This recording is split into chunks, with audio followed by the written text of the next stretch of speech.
Assalamualaikum warahmatullahi wabarakatuh. Bismillah, alhamdulillah, wassalatu wassalamu ala rasulillah, la hawla wa la quwwata illa billah, amma ba'd. Puji syukur kepada Allah subhanahu wa ta'ala atas semua limpahan karunia nikmatnya. Salawat serta salam mari kita selalu haturkan kepada Nabi kita Muhammad sallallahu alaihi wasallam. Mudah-mudahan kita mendapatkan syafaat beliau hingga yaumul akhir. Amin ya rabbal alamin. Para bapak, ibu dan jamaah sekalian, kita lanjutkan pembahasan tentang keutamaan Sayyidina Utsman ibnu Affan radhiyallahu an. Salah satu keistimewaan beliau adalah suatu saat beliau sedang membaca Al-Quran di dalam masjid. Kemudian ada orang datang mau sholat, Pak. Ditahan oleh Sayyidina Utsman. Wahai fulan, wudu dulu. Kata orang ini, loh saya kan sudah wudu dari rumah. Enggak, wudumu batal. Loh kenapa kok batal? Kamu tadi lihat wanita kan? Kamu tadi lihat wanita yang auratnya terbuka. Kata orang ini, dari mana kamu tahu? Apakah wahyu telah datang kepada engkau? Tidak. Itu adalah basyirah namanya. Basyirah. Akhirnya orang ini kemudian wudu, Pak, sebelum sholat. Masya Allah. Ini salah satu daripada keistimewaan Sayyidina Utsman ibnu Affan. Tapi jenengan mboten usah, Pak. Wudu-wudu jenengan. Mulai dari rumah sampai ke sini ketemu berapa orang yang begitu. Masya Allah. Tetapi diusahakan dijaga matanya. Ghadul basar. Menunduk. Sehingga kalau kita lihat gambar-gambar wayang itu, Pak. Gambar-gambar wayang itu, yang orang-orang baik, itu matanya sipit kemudian ke bawah. Ghadul basar. Yang memang wayang itu yang ngarang ini, Pak. Sinten? Sunan Kalijogo. Gambar wayang. Tapi kalau sing berangasan, motone ombo-ombo, ndangak gitu. Jalan. Tapi yang kesatria-kesatria seperti misalnya sinten? Puntadewa, terus Arjuna. Nah, itu matanya sipit-sipit terus mengarah ke bawah. Nah, itu ghadul basar. Masya Allah. Itu diperhitungkan, Pak, oleh Sunan Kalijogo, Pak. Bukan sembarangan itu. Baik, kita lanjutkan. Kemarin kita sampai pada ketika Nabi membaca Al-Quran, yaitu surat An-Najm. Kemudian sampai ayat terakhir yang bunyinya fasjudu lillahi wa'budu. Lalu Nabi dan orang-orang muslim ini sujud. Yang disebut dengan sujud apa, Pak? Kalau sujud sahwi kan setelah sholat. Sujud apa? Tilawah, sujud tilawah.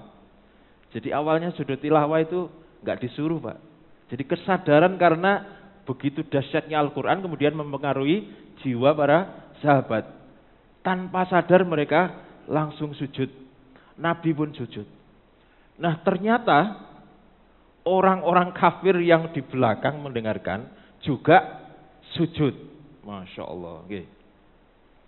Jadi mereka yang saat itu memang lagi gandrung-gandrungnya syair. Kalau syair kalau sekarang ya lagu yang mudah dikenal di masyarakat. Itu namanya syair dulu. Hampir semuanya orang hafal kalau lagu itu ini populer. Ini sama dengan begitu. Jadi mereka lagi gandrung-gandrungnya syair, mendapatkan kalimat-kalimat yang jauh di atas syair. Sehingga mereka sampai terhipnotis, sampai fly gitu ya, sampai nggak sadar. Begitu orang-orang muslim sujud, mereka ikut sujud. Masya Allah. Nah ketika Nabi bangun, kok melihat orang-orang sujud, heran Nabi ini. Aku mendapati kalian sujud semua. Apakah kalian sudah masuk Islam semua, kata Nabi.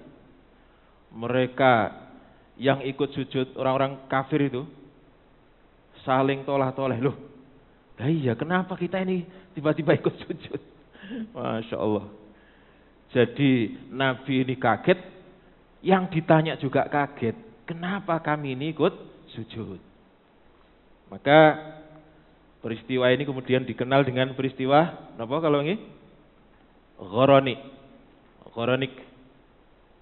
Yaitu peristiwa yang dikaitkan dengan sesuatu yang indah. Yaitu maksudnya orang-orang kafir ini terpesona oleh keindahan Al-Quran. Masya Allah. Maka peristiwa ini kemudian beritanya menyebar kemana-mana. Sampai ke Habasyah. Tetapi ketika sampai ke Habasyah, beritanya terdistorsi.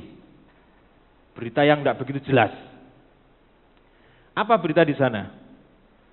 Mereka mendengar bahwa orang-orang Mekah sudah masuk Islam semua. Buktinya mereka ikut sujud dengan Nabi dan para sahabat. Masya Allah. Nah, tentunya berita ini sangat menggembirakan, Pak. Apalagi mereka yang sudah rindu dengan kampung halaman.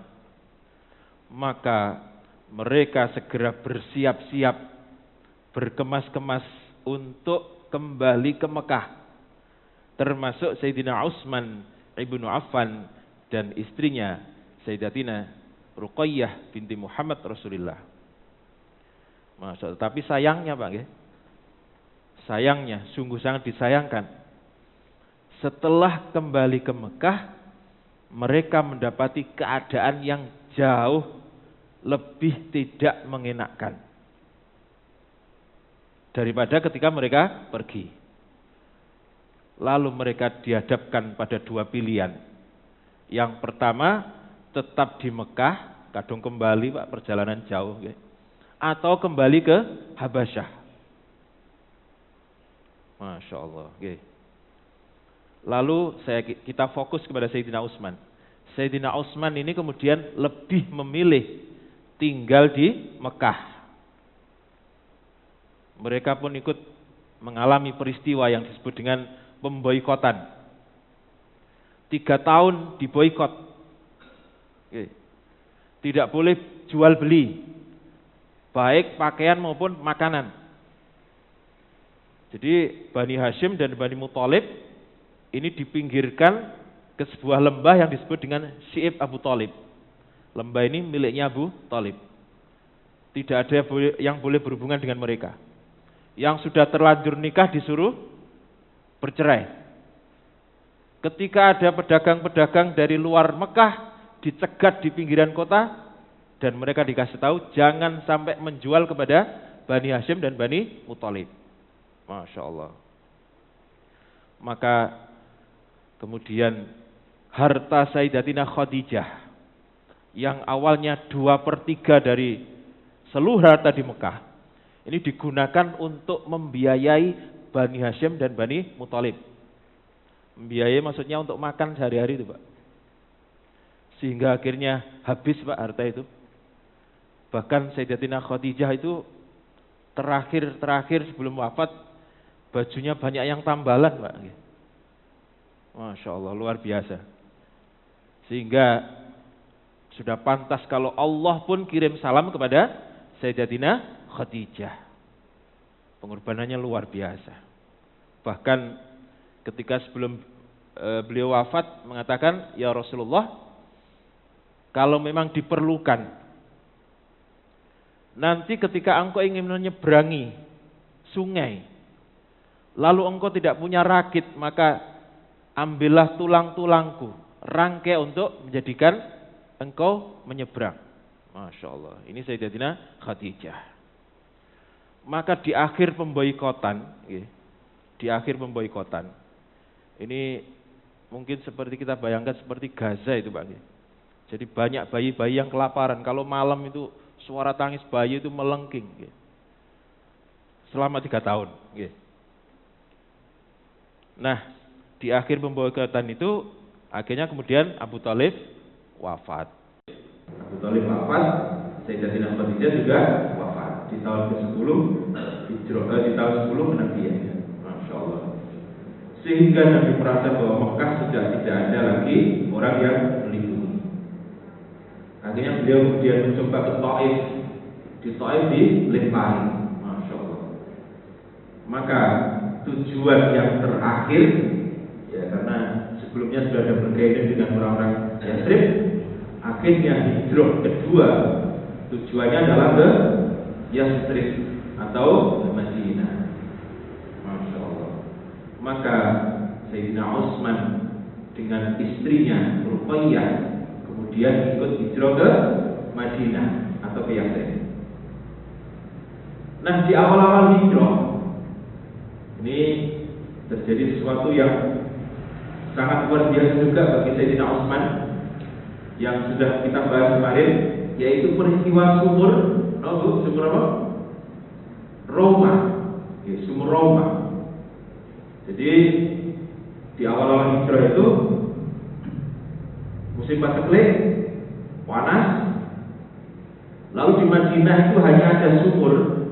Sumur bukan kita bayangkan sumur terus samping-sampingnya buntir itu bukan. Sumur itu air yang mengalir, air yang dari sumber terus mengalir.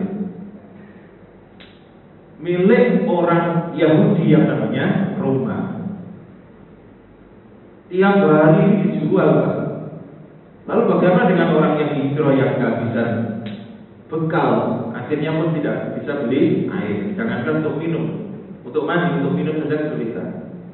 Maka dengan kecerdasan Sayyidina Utsman melobi yang awalnya dibeli separuh, beli separuh, boleh hari ini dibeli separuh, satu hari untuk saya, satu hari untuk sampai. Ternyata oleh Sayyidina Utsman ketika waktunya seluruh penduduk Madinah silakan ambil gratis sekalian untuk besok, supaya besok gak beli.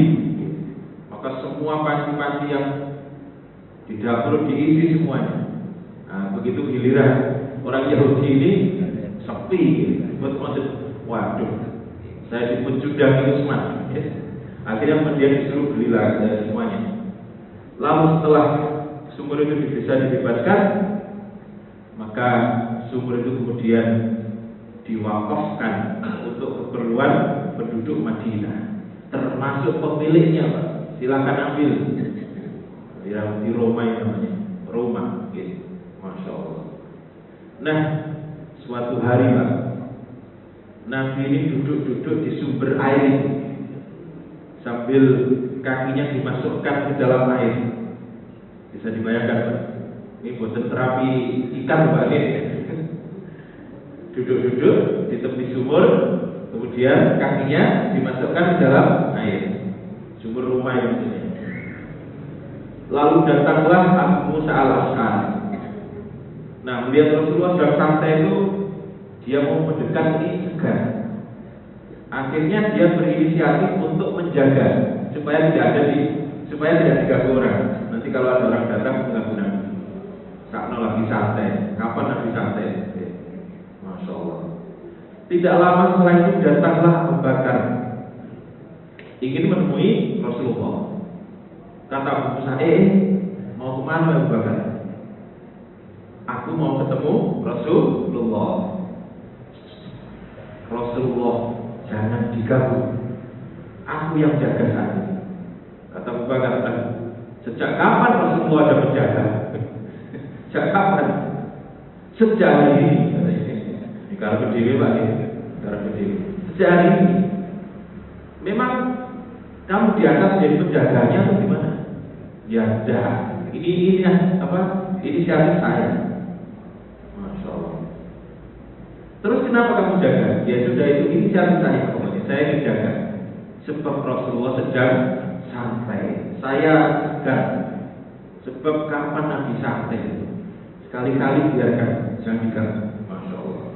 Ya sudah kalau gitu, izinkan atau mintakan izin saya untuk masuk. Baik kalau gitu. Lalu Abu Musa itu minta izin kepada Nabi. Assalamualaikum ya Rasulullah. Waalaikumsalam warahmatullahi wabarakatuh. Wahai Abu Musa, ada apa? Izin ya Rasulullah, Abu Bakar minta masuk. Nabi juga heran, bukan berdewa. Loh, kenapa harus minta izin? Ya tinggal masuk saja. aku menjagamu sekarang ya Rasulullah. Loh, memangnya saya nyuruh kamu? Ya ada inisiatif saya ya Rasulullah. Saya melihat engkau sedang santai supaya nggak diganggu orang. Ya sudah kalau begitu suruh masuk saja dan sampaikan kepadanya, Basyirhu bil jannah. Kabarkan kepada Abu Bakar berita gembira tentang surga. Masya Allah. Ini menjadi salah satu dalil 10 sahabat yang dijamin masuk surga. Abu Bakar As-Siddiq. Maka Abu Bakar itu masuk dan duduk di samping kanan Nabi. Kakinya masuk juga di air itu. Kakinya masuk juga. Masya Allah. Nah, tak lama setelah itu Umar datang. Diperlakukan sama Pak. Kamu masuk dulu. Jangan asal nyelonong. Ada penjaganya ini. Kalau masuk, saya minta izin dulu. Akhirnya kemudian Abu Musa ini minta izin. Lalu Nabi mengatakan, Umar suruh masuk. Sampaikan kepadanya, Basyirhu bil jannah ma'a balwa tusibu. Basyirhu bil jannah ma'a balwa tusibu. Kabarkan berita gembira kepadanya dengan surga beserta musibah yang menimpanya. Masya Allah. Lalu Sayyidina Umar bin Khattab mengatakan, Hasbunallah wa ni'mal wakil, ni'mal maula wa ni'mal nasir. Sayyidina Umar kemudian masuk lalu duduk di samping kiri. Jadi Nabi di tengah. Jadi Abu Bakar di samping kanan, kalau nggak di sini berarti kanannya sini, kemudian Sayyidina Umar bin Khattab sebelah kiri, bertiga. Kakinya masuk surga. Buat terapi ikan lagi ini. Kakinya masuk surga. Kemudian datanglah Utsman ibnu Affan dengan perlakuan yang sama. Abu Musa kemudian minta izin kepada Nabi. Yang datang Utsman ya Rasulullah. Lalu Nabi mengatakan, Basyirhu bil jannah ala balwa tusibu. Masya Allah. Kabarkan berita gembira kepadanya dengan surga atas musibah yang akan menimpanya. Utsman mengatakan, Allahu Akbar. Allahu maulana, hasbi Allah ni'mal wakil, ni'mal maula wa ni'mal nasir. Lalu Sayyidina Utsman duduk di depan mereka bertiga. Maksud di samping mana ya? Bukan ideal. Artinya Sayyidina Utsman duduk di depannya, berhadapan-hadapan dengan mereka. Jadi inilah kode bahwa nanti ketika mereka ini wafat, maka nanti Sayyidina Abu Bakar, Sayyidina Utsman ini menjadi satu, ya, menjadi satu, yaitu sekarang di dalam Masjid Nabawi yang diberi kubah. Apa itu? Hijau nih, kubah hijau. Nah, di situ ada makam Nabi, kemudian Abu Bakar dan Umar. Jadi posisinya Nabi, kemudian Abu Bakar agak turun, terus belakangnya lagi Umar juga agak turun di situ. Sedangkan Utsman nanti akan dimakamkan di makam Baqi yang berhadapan-hadapan dengan 3 orang ini. Masya Allah. Jadi itu merupakan kode. Dari situ pula bahwa Nabi ini, dari kisah tadi bagaimana Nabi menggambarkan bagaimana Umar dan Utsman, bahwa keduanya nanti akan wafat dalam musibah besar. Jadi Umar kemarin wafatnya kenapa Bu? Kenapa? Ditusuk pisau. Berarti yang depan belakang ini ada mata pisaunya, depan belakang. Dikasih racun. Nah ini yang bahaya kan racunnya itu. Siapa yang tusuk masih ingat? Jadi Abu Lu'ah, atau disebut namanya adalah Fairuzan. Abu Lu'ah al-Majusi ditusuk pisau hingga perutnya Ini ususnya keluar Pak ya, ketika diminumi susu itu merebes dari sini, Masya Allah. Dan itu masih bisa bertahan selama 3 hari. Bayangkan pada Sayyidina Umar. Lalu Utsman pun demikian Pak. Utsman ini nanti wafat oleh pemberontak di Musasa yang dipimpin oleh Abdullah bin Sabah. Jadi Sayyidina Umar ini masih merasakan untung. Yang membunuh saya bukan orang yang pernah mengatakan asyhadu an la ilaha illallah wa asyhadu anna Muhammadar Rasulullah. Itu Sayyidina Umar masih mengatakan untung, mengatakan alhamdulillah saya dibunuh bukan orang Islam yang bunuh saya. Tetapi Sayyidina Utsman ini Pak, yang demo, yang membunuh adalah orang Islam. Jadi 10 tahun dalam kepemimpinan Sayyidina Utsman, penduduk muslimin dalam keadaan yang sangat luar biasa. Kemenangan demi kemenangan terus berdatangan. Wilayahnya semakin luas sampai Azerbaijan. Semerup Azerbaijan seperti Pak. Makin tinggal di peta. Perekonomian dalam kondisi di puncak, sehingga untuk membagi zakat saja itu kesulitan. Gak ada orang yang berhak diberi zakat, itu hampir tidak ada, karena sudah makmur semuanya. Sampai orang kafir ini kesulitan mencari kelemahannya. Tetapi tidak ada kesempurnaan di dalam dunia ini Pak. Kadang-kadang dalam kondisi yang serba sulit, itu persatuan masih kuat. Betul Pak. Ketika masih dalam perjuangan, itu persatuan itu masih kuat. Tetapi ketika sudah berada sendiri-sendiri, enak sendiri-sendiri, itu justru persatuan semakin renggang. Inilah yang kemudian dijadikan kesempatan oleh orang-orang yang tidak suka dengan Islam. Maka dipelopori oleh seseorang yang bernama Abdullah bin Sabah tadi. Dia kemudian menghembuskan isu-isu yang bisa meruntuhkan nama Sayyidina Utsman ibnu Affan. Contohnya, Utsman itu dulu itu, kata-kata mereka, waktu perang Badar itu tidak ikut dia, tidak ikut itu. Masya Allah. Lalu di perang Hunain, Utsman itu ikut lari. Utsman itu ikut lari. Gitu kok jadikan pemimpin. Masya Allah. Pokoknya jelek-jelekan. Berita ini dihembuskan. Nah sekarang yang diangkat menjadi pegawainya saudara-saudaranya semuanya dari Bani Umayyah. Saudara-saudara semuanya diangkat menjadi pegawai. Ini isu ini dihembuskan, sehingga kemudian isu ini mampu menggerakkan massa dari luar Madinah, dari Mesir, dari Palestina, dari Irak, dari Yaman. Semuanya dikoordinir. Kita nanti akan bertemu di Madinah tanggal sekian, lalu kita akan bergerak bersama. Masya Allah. Sedangkan Madinah saat itu pasukan-pasukan militernya sedang melakukan ekspansi ke luar.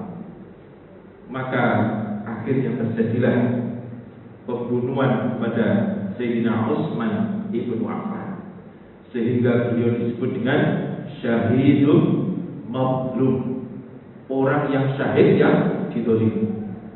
Sebab seorang presiden rumahnya dikepung massa sehingga untuk akses air saja kesulitan. Sedangkan Utsman adalah orang yang selalu mengalah. Ketika putra-putra dari sahabat seperti Hasan, Husain ini menawarkan, kami akan jaga kau baik, wahai khalifah, wahai amirul mukminin. Tidak, yang mereka inginkan adalah saya. Silakan pulang semuanya. Saya tidak mau terjadi pertumpahan darah. Kalaupun harus meninggal, cukup saya saja, kata Sayyidina Utsman. Jadi putra-putra daripada para sahabat itu sebenarnya sudah ingin melindungi Sayyidina Utsman. tetapi beliau tidak mau supaya tidak terjadi pertumpahan darah yang lebih besar. Maka disitulah kemudian beliau syahid dalam kondisi dzalimi, syahidun matlub. Masya Allah. Para jamaah sekalian, inilah keutamaan daripada Sayyidina Utsman bin Affan yang mungkin dari keutamaan itu bisa kita contoh untuk kita amalkan dalam kehidupan sehari-hari. Untuk selanjutnya akan kita bahas bagaimana kepemimpinan beliau ketika menjadi khalifah. Demikian, kurang lebihnya mohon maaf, mudah-mudahan manfaat. Wassalamualaikum warahmatullahi wabarakatuh.